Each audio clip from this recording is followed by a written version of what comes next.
Hi everybody, today we're going to take a look at how energy enters our ecosystem. So first, a little review. We've got the sun here and the earth, and I've drawn some stuff on there just to get us started.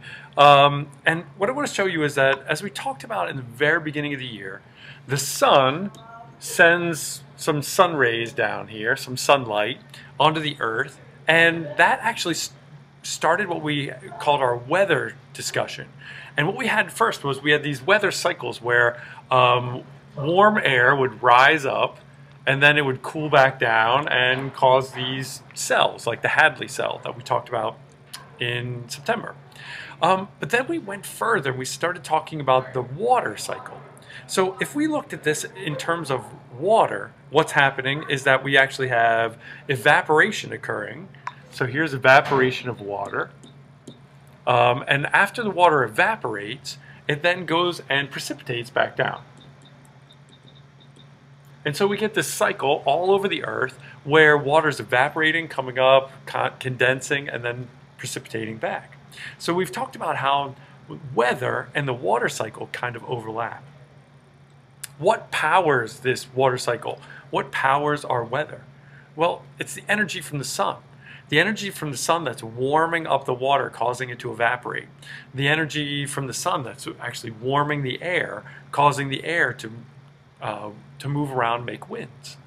So that's one end of it, is that we've got this water cycle tie-in. So we've got the water cycle.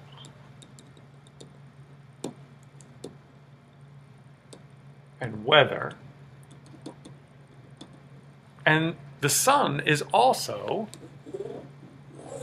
helping to power this tree down here. So we've got a tree, and here's my sunlight coming, and it's going to hit the tree. And we talked earlier this marking period about how when light hits a tree, we actually start another cycle, which we're calling the carbon cycle.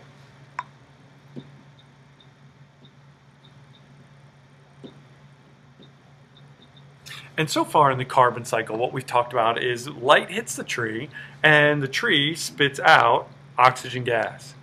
And it takes in carbon dioxide gas. So we're seeing carbon get sucked into the tree, carbon dioxide, goes into a plant, any plant, we just happen to have a tree here. And the plant is going to use that to make things and grow. And in the process of its growing and making things, it's spitting out oxygen. Now that oxygen that comes out eventually makes its way into a small animal here. So oxygen is going into that animal, and the animal then spits out more carbon dioxide. So we get a cycle in which the carbon dioxide from the animal, so let's clean that up there, is going to go back into the tree, and the tree is going to produce oxygen, and the oxygen from the tree is going to power the animal. But ultimately, what powers that cycle is the sun. If the sun's not there, then the tree can process the carbon dioxide properly. It can't make oxygen for the animals to live. So how does the energy enter our ecosystem? Well, so far we've looked at the sun being the source of everything.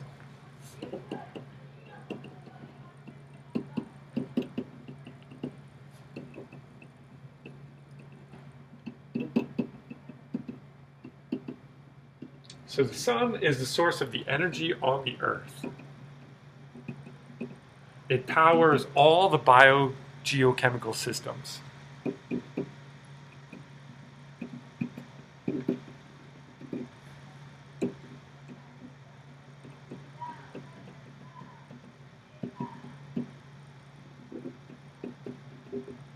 So all the biogeochemical cycles get their power and keep moving because of the energy from the sun.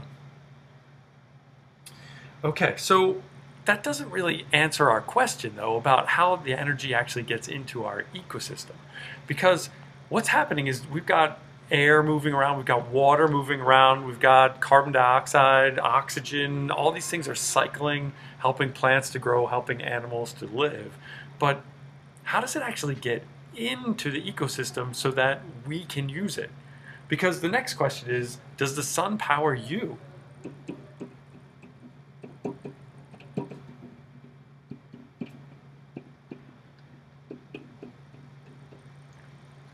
If I just took you outside and threw you out on the lawn for a little bit, would you say, yeah, the sunlight making me? No, the sun doesn't make you powerful. The sun doesn't help you to grow. But the sun has to be the source of all the energy. So how does that actually occur? So does the sun power you? Yes, but indirectly. The sun is going to start the carbon cycle, which will then produce food, plants and animals, that you can then eat.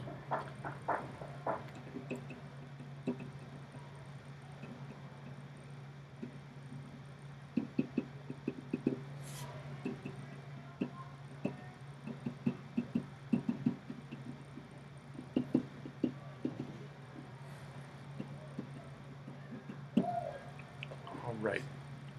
So what's part of that cycle? How does that actually occur? How does the energy get into a plant? We've said that we have this carbon cycle, but let's take a closer look at that. What happens when the light actually hits the plant and begins this process that's known as photosynthesis?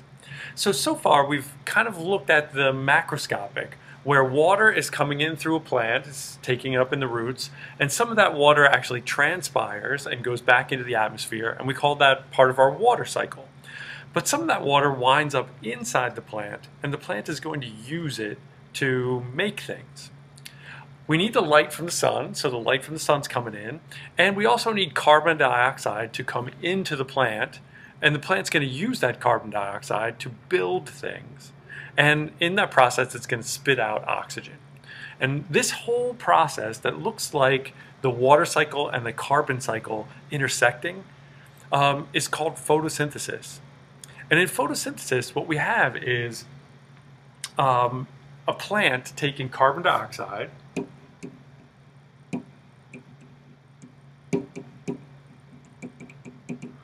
and water and sunlight, and it produces, so this arrow that I'm drawing here means produces or makes.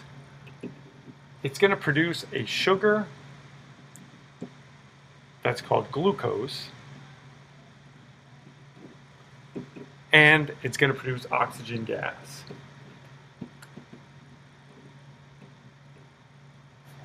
So photosynthesis, carbon dioxide, water, and sunlight all come together in a plant to produce a sugar called glucose and some oxygen gas.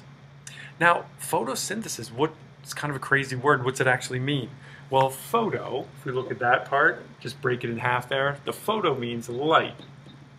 So that tells you that light is really important to this process, because light is what's going to power it. It's where the initial energy is going to come from. And synthesis, this other half here, means to build up.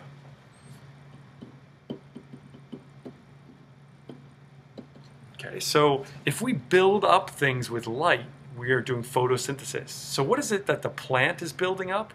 Well, it's building up glucose, it's building up sugar. And in the end, it's taking that sugar and it's building itself. So photosynthesis is when we take carbon dioxide, water, and sunlight to make sugar and oxygen. And in the next video, we're going to take a closer look than this and say, like, how does this actually happen and where does it happen? So check in for the next video. Thanks.